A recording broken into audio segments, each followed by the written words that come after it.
Pisces, hi, welcome to Mr. Queen PH at titinan natin what's coming to you in the next 2 weeks from the time na mapanood nyo yung reading na to. So this is a general reading, just take what resonates, watch your Sun, Moon, Rising, Venus for other messages, and thank you sa lahat ng mga sumusuporta dito sa ating channel.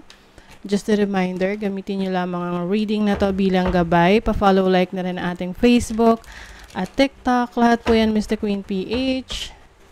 And like, share, subscribe, turn on post notifications para lagi kayong updated sa ating mga readings. And please check out my Shopee. Available ang mga protection and prosperity items, bracelets, zodiac sign bracelets, and many more. Link on the description. And also, kung gusto nyo ng private reading, naka 30% discount tayo hanggang March 20. Ayan, so you can book for a reading. Meron tayong link sa description at sa pinned comment. Okay, Pisces, what is up? Anong ganap in the next 2 weeks? Ascendant, entrance. This is about yourself, focusing on yourself, focusing on developing yourself. So, maaring may mga ini-improve ka sa sarili mo, sa physical appearance, pwedeng sa sarili mong kaalaman, you are doing some improvement. So, let's see ano pa. You also have solar flares. You are activating your passion.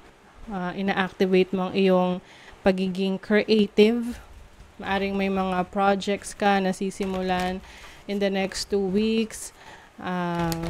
This is also about having the energy that you need para magawa mo yung mga goals mo, yung mga plano mo. First house. Focus ka talaga ngayon sa sarili mo, Pisces. Maaring mas nagiging you're practicing self-love, self-care with the first house here. How people see you, how people perceive you. You are becoming more ang tawag nito, conscious, no, sa sarili mo. Nagiging aware ka sa paligid mo, sa mga ginagawa mo. Some of you, may mga babaguhin sa inyong physical appearance, especially sa inyong buhok. Ayan, sa inyong hair. May iba magpapagupit, magpapakulay, magpapa-style ng inyong hair. Okay, let's see your overall energy. Next 2 weeks. 5 of Swords. May competition. Okay. So, maaring merong mga taong ma-insecure sa'yo dahil sa brand new you. Oo. Lalo na at nakikita nila na ini-improve mo yung sarili mo in all aspects of life.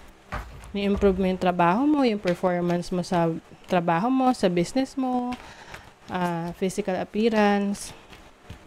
Let's see your challenge. 2 of Pentacles. So, challenge sa'yo is kung paano mo mababalanse yung oras at panahon mo sa trabaho at iba pang mga importante na mga priorities mo. Maaring meron ka ring mga multiple streams of income, nagmo-multitask ka, and isa yan sa challenge sa'yo kung paano mo mapagsasabay-sabay at mabibigyan ng sapat na panahon yung mga obligasyon mo. Let's see your opportunity. You have the King of Cups. So, energy ito ng mga water sign, just like you, Cancer, Scorpio, Pisces. Some of you have the opportunity to be more sensitive, more expressive sa feelings ninyo. Possible rin na merong opportunity for love, no, relationship. Maaring merong taong may interest sa inyo. This person is someone very sensitive sa nararamdaman niya. Pwedeng itong person na to is may distance between the two of you.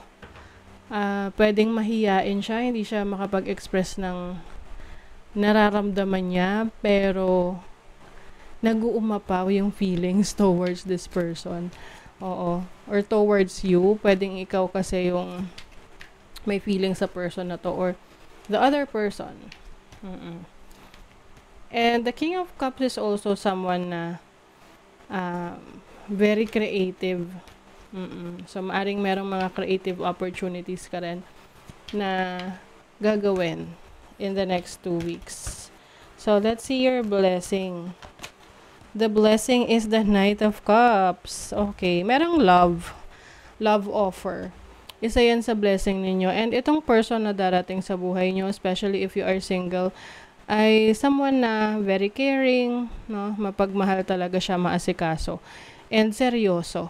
Oo. Yung meron siyang sense of commitment sa iyo. Kaya siguro may mga taong naiinggit or parang isipin nila nasa iyo na lahat kasi you have a partner na very loving, expressive sa pwedeng mahilig magbigay ng gifts or ang love language niya is pagbibigay sa iyo ng attention, oras, panahon. Some of you naman, maaring offer to sa trabaho. Itong blessing na to. Kaya siguro yung iba sa inyo hindi nyo matanggihan. Kasi kahit na meron na kayong existing na source of income, hindi nyo matanggihan tong opportunity na to kasi maganda yung offer. So, speaking of money, career, finances, you have the Queen of Wands. See, yung creative energies nyo talaga. You're very talented. I see you becoming more famous. Mas maraming makaka-recognize sa inyo. Pwedeng nasa social media rin kayo, content creation. You have the Death card, Scorpio energy, and then the Seven of Cups. So, yung iba sa inyo, meron kayong option ngayon na i-let go or tapusin ang isang trabaho, career, or business dahil sa mga iba pang opportunities na dumarating sa inyo.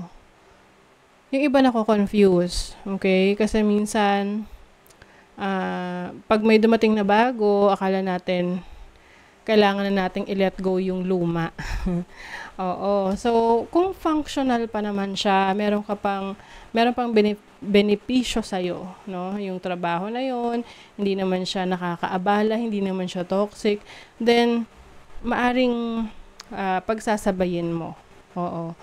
Pero kung sa tingin mo na worth it naman na mag-focus na dito sa bago, it's all up to you. Kasi either way, ano man yung piliin mo dyan, ikaw pa rin, may success pa rin sa'yo dito. Mas maipapakita mo yung iyong talents, yung skills mo, mas ma-showcase mo yan.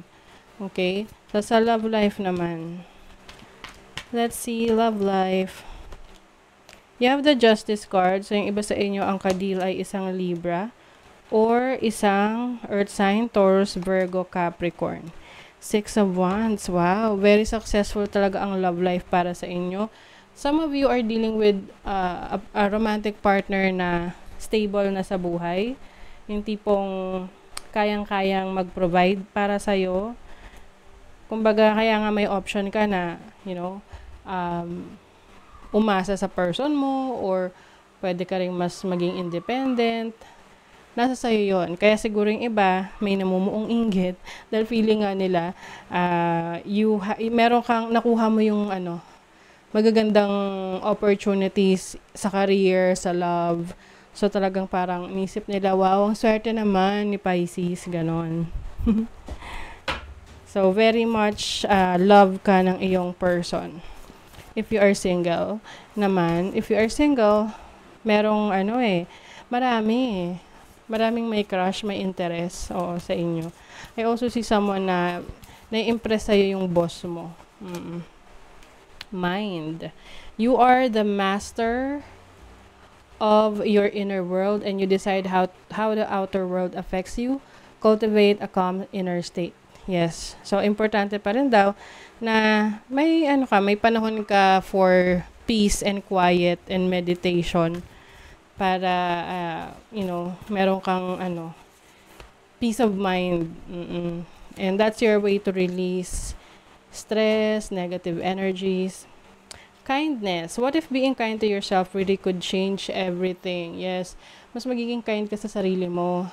alam mo kung ano yung dinideserve mo. And you will not take anything less than what you deserve. Okay? So, that is your reading, Pisces. Thank you so much. Bye!